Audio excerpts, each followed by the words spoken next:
to find myself living in the future, but here I fucking well am. Gotcha. Una de las series más alucinantes e inquietantes de los últimos tiempos está de vuelta con su tercera temporada, pero esta vez estará a cargo del gran Netflix. Black Mirror es una serie británica que fue creada en el 2011, inicialmente para la cadena Endemol, y a lo largo de sus 7 episodios unitarios en sus 2 temporadas anteriores, nos mostró distintos escenarios de sociedades dominadas por la tecnología, exponiendo así su influencia en la parte más degradante del ser humano. ¿Y qué mejor que los creadores para hablarnos de este fenómeno?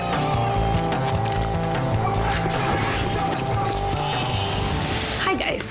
Hello. Yesterday you said that you don't have a favorite episode, but obviously the first one, I mean the big one, it really had a big feedback, right? Mm-hmm.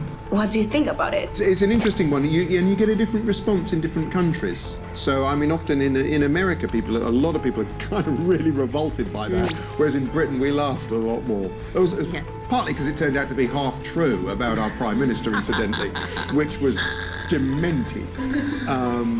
But often the ideas come about because they're always what-if ideas. I did that. I hate people who do that, and I just did it. They're often what-if ideas that make me laugh and appall you, and then we'll. That's how we know when we've got a good episode. Is that's when the winning recipe. Yeah. What I love about the show is that everyone has a different favourite episode, and I think that hopefully shows that we're giving people a variety of stories and a variety of emotions. So yeah, it's a really interesting series in that sense. Y es que, como dijimos, la tecnología y el uso que le damos tiene una gran injerencia en esta serie, que, valiéndose de la ciencia ficción, nos sumerge en una realidad que no está tan lejos de la que tenemos hoy. I work in a TV show about technology, so I would like to know what's technology for you and how important is it in our society nowadays? I think it's integral. I think your phone is like an extra child that you carry around. You couldn't think of ever being without it. And if you don't know exactly where it is at any point, there's an unease and a nervousness. So I think it's fundamental to our existence. And if we weren't, I can't imagine not being with a phone. Which is a bizarre thing to say compared to 10 years ago? I don't know. That in the future, footage of people walking around looking at their phones is going to look like episodes of Mad Men where everyone's smoking, basically. It's probably going to look like that. I'm very pro-technology. I mean, that probably doesn't come across in the show. I'm very pro-technology. I'm geeky, I love it. I'm a sort of early adopter of things and I play a lot of games. I just think that it's a very powerful tool with funny unintended consequences a lot of the time that we play deadly straight within our show. So for me, it's a miracle. It's kind of an everyday miracle. Yeah. And we just don't know yet what the ramifications are of that miracle, how we will evolve with it.